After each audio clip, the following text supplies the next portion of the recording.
Informasi tidak harus pakai HP kan, misalnya ChatGPT, Google dan lain-lain kan kita bisa berpikir kritis sendiri kan. Nah, selanjutnya itu ada manfaat membaca pemahaman. Di sini manfaatnya itu bisa menambahkan wawasan dan pengetahuan. Yang kedua itu melatih daya pikir dan konsentrasi kalian baca ya. Yang ketiga itu meningkatkan kemampuan kalian berbahasa.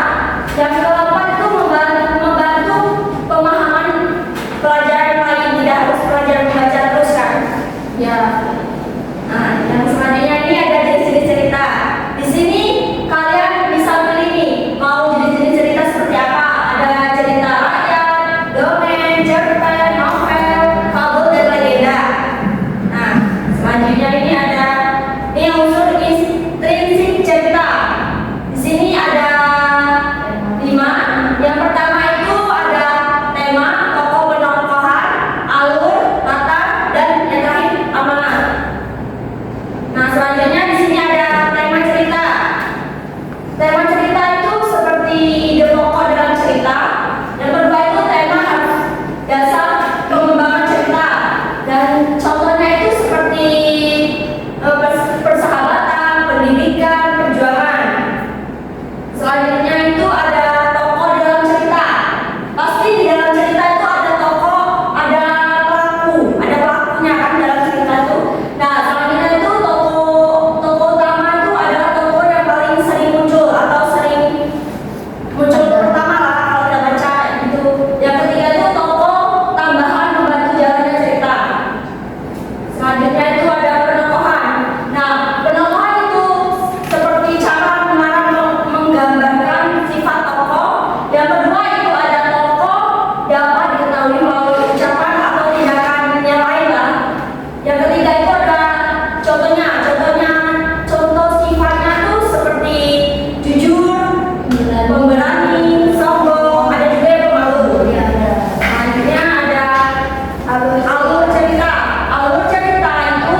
yang menyimpulkan cerita itu ada 4 ya?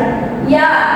Nah, di situ kan ada 4. Yang pertama itu mencatat informasi penting yang kalian baca cerita atau disuruh membaca cerita dengan liburan.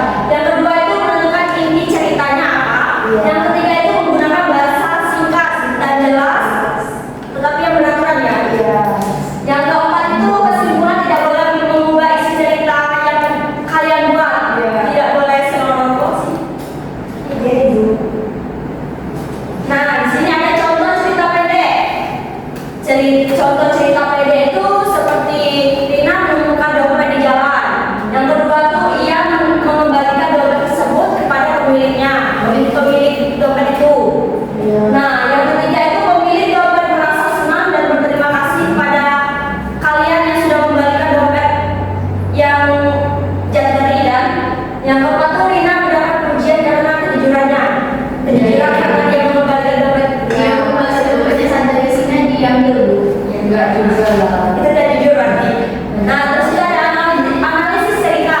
Analisis cerita itu ada tema itu seperti kejujuran, tokoh utama itu Rina.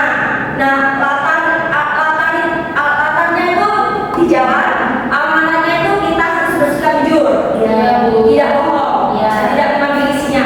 Iya, Bu. Nah, di sini ada contoh pertanyaan pemahaman. Yang pertama itu siapa tokoh utama cerita tersebut? Rina. Nah, yang kedua itu apa masalah dalam cerita tadi? Ya benar. Yang ketiga itu bagaimana penyelesaian masalah tersebut? Rina memberikan Nah, yang terakhir apa amanah dalam cerita tersebut?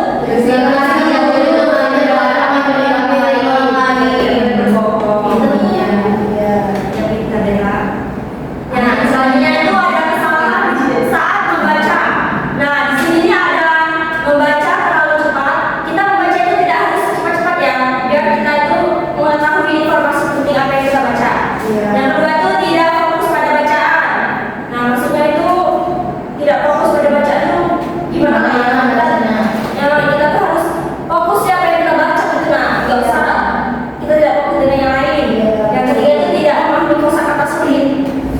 Yang keempat itu tidak mencatat informasi penting. Berarti kita kalau baca itu kalau ada informasi penting kita harus mencatat biar kita tahu apa yang kita baca tadi kan. Nah, selanjutnya itu cara meningkatkan pemahaman. Nah, yang pertama itu rajin membaca setiap hari maupun membaca buku atau yang lain. Yang kedua itu mempelajari kosakata baru.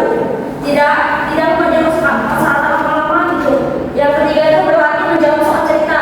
Kita harus berani menjawab kalau orang bertanya. Yang